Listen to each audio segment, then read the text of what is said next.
Hi, ಎಲ್ಲರೂ ಹೇಗಿದ್ದೀರಾ? ಎಲ್ಲರೂ ಚೆನ್ನಾಗಿದ್ದೀರಾ ಅಂತ ತಿಳ್ಕೊಳ್ತೀನಿ. ಇವತ್ತು ಒಂದು ಸಿಂಪಲ್ಲಾಗಿ ಮೆಂತ್ಯ ಪಪ್ಪನ್ನ ಯಾವ ರೀತಿ ಮಾಡೋದು ಅಂತ ನೋಡ್ಕೊಂಬರೋಣ. ಇದು ಅನ್ನಕ್ಕೆ, ದೋಸೆಗೆ, ಚಪಾತಿಗೆ, ರೊಟ್ಟಿಗೆ ಎಲ್ಲದಕ್ಕೂ ಕಾಂಬಿನೇಷನ್ ಆಗಿರುತ್ತೆ. ಸಖತ್ತಾಗಿರುತ್ತೆ. ಇದು ಯಾವ ರೀತಿ ಮಾಡೋದು ಅಂತ ನೋಡ್ಕೊಂಬರೋಣ. ಮೊದಲಿಗೆ ನಾನು ಇಲ್ಲಿ ಒಂದು ಕುಕ್ಕರ್ ತೊಗೊಂಡು ಅದಕ್ಕೆ ತೊಳೆದಿರುವಂಥ ಅರ್ಧ ಕಪ್ ತೊಗರಿ ಬೇಳೆನ ನಾನು ಇಲ್ಲಿ ಹಾಕ್ಕೊಳತ್ತೀನಿ. ನೆಕ್ಸ್ಟ್ ಇದಕ್ಕೆ ಖಾರಕ್ಕೆ ತಕ್ಕಂಥ ಹಸಿರು ಮೆಣಸಿನ್ಕಾಯಿ ಹಾಗೆ 2 ಟೊಮೆಟೊನ ನಾನು ಇಲ್ಲಿ ಹಾಕ್ಕೊಂಡಿನಿ. ನೆಕ್ಸ್ಟು ಒಂದು 8ರಿಂದ 10 ಬೆಳ್ಳುಳ್ಳಿ ಪೀಸ್ ಹಾಗೆ ಕುದಿಯೋದಕ್ಕೆ ಎಷ್ಟು ಬೇಕೋ ಅಷ್ಟು ನೀರು ಹಾಕ್ಕೊಂಡು ನೆಕ್ಸ್ಟ್ ಇದಕ್ಕೆ ಒಂದು ಅರ್ಧ ಸ್ಪೂನಷ್ಟು ಅರಿಶಿನ ಪುಡಿ ಹಾಗೆ 1 ಸ್ಪೂನಷ್ಟು ಎಣ್ಣೆನ ಹಾಕ್ಕೋಬೇಕು. ಕುಕ್ಕಿಂಗ್ ಆಯಿಲ್ ನೀವು ಯಾವುದಾದ್ರೂ ಹಾಕ್ಕೊಂಡು ನಡೆಯುತ್ತೆ. ನೀವು ಯಾವ್ದು ಯೂಸ್ ಮಾಡ್ತೀರೋ ಅದನ್ನೇ ಹಾಕ್ಕೊಳ್ಳಿ.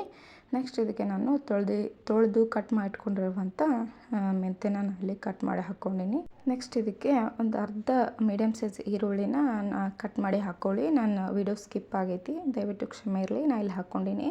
ಅದು ಹಾಕ್ಕೊಂಡು ಕುಕ್ಕರ್ ಲಿಡ್ನ ಕ್ಲೋಸ್ ಮಾಡಿಕೊಂಡು ಒಂದು 3ರಿಂದ 4 ವಿಸಲ್ ತೊಗೋಬೇಕು. ನೋಡ್ತಾ ಇರ್ಬೋದು ಬೇಳೆ ಎಷ್ಟು ಬೆಂದಿದೆ, ನನಗೆ ಎಷ್ಟು ಸಾಕು. ನೀರನ್ನು ಮತ್ತು ಬೇಳೆನ ಸಪ್ರೇಟಾಗಿ ಮಾಡಿಕೊಂಡು ಇದನ್ನು ಸ್ಮ್ಯಾಶ್ ಮಾಡ್ಕೋಬೇಕು. ನೋಡ್ತಾ ಇರ್ಬೋದು ನಾನು ಇಲ್ಲಿ ಮಾಡ್ತಾಯಿದ್ದೀನಿ, ನನಗಿಷ್ಟು ಸಾಕು. ನಿಮಗೆ ಏನೋ ನುಣ್ಣಗೆ ಬೇಕಂದರೆ ನೀವು ಇನ್ನೂ ಸ್ವಲ್ಪ ಸ್ಮ್ಯಾಶ್ ಮಾಡ್ಕೋಬೋದು. ನೆಕ್ಸ್ಟ್ ಇದಕ್ಕೆ ನಾನು ಒಗ್ಗರಣೆ ಕೊಟ್ಕೊಳ್ತಾ ಇದ್ದೀನಿ. ಅದಕ್ಕೆ ಒಂದು ಪಾತ್ರೆನೇ ಇಟ್ಟು ಅದಾದ ನಂತರ ನಾನು ಇಲ್ಲಿ ಒಂದು 2-3 ಸ್ಪೂನಷ್ಟು ಆಯಿಲ್ ಹಾಕ್ಕೊಂಡು ಅದಾದ ನಂತರ ನಾನು ಇಲ್ಲಿ ಜಜ್ಜಿಟ್ಕೊಂಡಿರುವಂಥ ಬೆಳ್ಳುಳ್ಳಿನ ಹಾಕ್ಕೊಂಡಿನಿ. ನೆಕ್ಸ್ಟ್ ಇದಕ್ಕೆ ಒಂದು ಅರ್ಧ ಸ್ಪೂನಷ್ಟು ಜೀರಿಗೆ, ಸ್ವಲ್ಪ ಜೀರಿಗೆ ಜಾಸ್ತಿನೇ ಹಾಕ್ಕೊಳ್ಳಿ, ಚೆನ್ನಾಗಿರುತ್ತೆ. ಹಾಗೆ ಸಾಸಿವೆನ ಹಾಕ್ಕೊಂಡಿನಿ. ಅದಾದ ನಂತರ ನಾನು ಇಲ್ಲಿ ಒಣಮೆಣ್ಸಿನ್ಕಾಯಿ ಹಾಕ್ಕೊಳತ್ತೀನಿ. ಒಣಮೆಣ್ಸಿನ್ಕಾಯಿ ಹಾಕ್ಕೊಳ್ಳಿ, ಅದರಿಂದನೇ ಟೇಸ್ಟ್ನೂ ಜಾಸ್ತಿ ಹೆಚ್ಚಾಗುತ್ತೆ ಅಂತಲೇ ಹೇಳ್ತೀನಿ.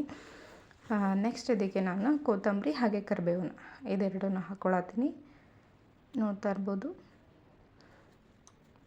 ಇದೆಲ್ಲ ಹಾಕ್ಕೊಂಡಾದ ನಂತರ ನಾನು ಇಲ್ಲಿ ಏನು ಬೇಳೆನ ಬೇಯಿಸಿಟ್ಕೊಂಡಿರ್ತೀವಲ್ಲ, ಸ್ಮ್ಯಾಶ್ ಮಾಡ್ಕೊಂಡಿಟ್ಕೊಂಡಿರ್ತೀವಲ್ಲ, ಆ ಬೇಳೆನ ನಾನು ಇಲ್ಲಿ ಹಾಕ್ಕೊಳತ್ತೀನಿ. ನಿಮಗೆ ಕನ್ಸಿಸ್ಟೆನ್ಸಿ ಯಾವ ಥರ ಬೇಕು ಅಂತ ನೋಡಿಕೊಂಡು ನೀವು ನೀರನ್ನು ಹಾಕೋಬೋದು. ನೋಡ್ತಾ ಇರ್ಬೋದು ನಾನು ಇಲ್ಲಿ ಬೇಳೆನ ಹಾಕ್ಕೊಂಡಿನಿ. ನಾನು ಇದಕ್ಕೆ ನೀರೇನು ಹಾಕ್ಕೊಳ್ತಾ ಇಲ್ಲ. ಬೇಳೆ ಬೇಯಿಸಿದ್ದೇನಿದೆಯಲ್ಲ ಅಷ್ಟೇನೆ ನಾನು ಸಾಕು ಮಾಡ್ತಾಯಿದ್ದೀನಿ. ಇದನ್ನು ಒಂದು ಸರಿ ಮಿಕ್ಸ್ ಮಾಡಿಕೊಂಡು ನಾನು ಇಲ್ಲಿ ಒಂದು ಅರ್ಧ ಟೀ ಕಪ್ ಇರುತ್ತಲ್ವ, ಆ ಕಪ್ಪಷ್ಟು ನೀರನ್ನು ನಾನು ಇಲ್ಲಿ ಹಾಕ್ಕೊಂಡಿನಿ. ನೆಕ್ಸ್ಟ್ ಇದಕ್ಕೆ ಒಂದು ಅರ್ಧ ಸ್ಪೂನಷ್ಟು ಗರಂ ಮಸಾಲ ಹಾಗೆ ಕಾಲು ಸ್ಪೂನಷ್ಟು ಧನಿಯಾ ಪೌಡ್ರ್ ಹಾಗೆ ರುಚಿಗೆ ತಕ್ಕಷ್ಟು ಉಪ್ಪು, ಇದಿಷ್ಟನ್ನು ಹಾಕ್ಕೊಂಡು ಒಂದು ಸರಿ ಮಿಕ್ಸ್ ಮಾಡ್ಕೊಳ್ಳೋಣ. ಧನಿಯಾ ಪೌಡ್ರು ಆಪ್ಷನಲ್ಲ, ಇದ್ರೆ ಹಾಕ್ಕೊಳ್ಳಿ, ಇಲ್ಲಾಂದರೆ ನಡೆಯುತ್ತೆ. ಗರಂ ಮಸಾಲ ಹಾಕ್ಕೊಂಡ್ರೆ ನಡೆಯುತ್ತೆ. ನೋಡ್ತಾ ಇರ್ಬೋದು. ಇದೊಂದು ಸರಿ ಮಿಕ್ಸ್ ಮಾಡಿಕೊಂಡು ನಾನು ಇದನ್ನು ಒಂದು ಪ್ಲೇಟ್ ಮುಚ್ಚಿ 1 ನಿಮಿಷಗಳ ಕಾಲ ಕುದಿಯೋದಕ್ಕೆ ಬಿಡ್ತೀನಿ. ಈಗ ಕುದೀತಾ ಇದೆ. ಇದಕ್ಕೆ ನಾನು ಲಾಸ್ಟಲ್ಲಿ ಕೊತ್ತಂಬರಿ ಸೊಪ್ಪಿಂದ ಗಾರ್ನಿಷ್ ಮಾಡತ್ತೀನಿ. ನೀವು ಬೇಕಂದರೆ ಹಾಕೋಬೋದು, ಇಲ್ಲಾಂದ್ರೆ ನಡೆಯುತ್ತೆ. ನೀವು ಒಗ್ಗರಣೆ ಹಾಕ್ಕೊಂಡಿರ್ತೀರಲ್ವ, ನಿಮ್ಗೆ ಅದೇ ಸಾಕು ಅಂದರೆ ಓಕೆ. ನೀವು ಬೇಕು ಅಂತಂದರೆ ಮೇಲೆ ಹಾಕೋಬೋದು. ನೋಡ್ತಾ ಇರ್ಬೋದನ್ನು ಕೊತ್ತಂಬರಿ ಸೊಪ್ಪನ್ನು ಹಾಕ್ಕೊಂಡು ನಾನು ಇಲ್ಲಿ ಇದನ್ನು ಸರಿ ಮಿಕ್ಸ್ ಮಾಡಿಕೊಂಡು ಅದಾದ ನಂತರ ನಾನು ಇಲ್ಲಿ ಗ್ಯಾಸನ್ನು ಆಫ್ ಮಾಡ್ಕೊಳತ್ತೀನಿ. ಇನ್ನೂ ಇದೇ ಥರ ಹೆಚ್ಚಿನ ವೀಡಿಯೋಗಳಿಗಾಗಿ ನನ್ನ ಪೇಜ್ನ ಫಾಲೋ ಮಾಡಿ. ಹಾಗೆ ನಿಮ್ಮ ಫ್ಯಾಮಿಲಿ ಫ್ರೆಂಡ್ಸ್ಗೂ ಶೇರ್ ಮಾಡೋದನ್ನು ಮರಿಬೇಡಿ. ಯಾವ ಥರ ಬಂತು ಅಂತ ಕಮೆಂಟ್ ಮಾಡಿ ತಿಳಿಸಿ. ನೀವು ಒಂದ್ಸಲ ಟ್ರೈ ಮಾಡಿ. ನೀವು ಈ ಥರ ಮೆಂತ್ಯ ಪಪ್ಪು ನಾವು ನಿಮ್ಮ ಮನೇಲಿ ಮಾಡಿಕೊಟ್ರೆ, ಮೆಂತ್ಯ ತಂದಾಗಲೆಲ್ಲ ಇದೇ ಥರ ನಮಗೆ ಪಪ್ಪು ಮಾಡಿಕೊಡು ಅಂತ ಕೇಳ್ತಿರ್ತಾರೆ. ಅಷ್ಟು ಚೆನ್ನಾಗಿರುತ್ತೆ ಅಂತಲೇ ಹೇಳ್ಬೋದು.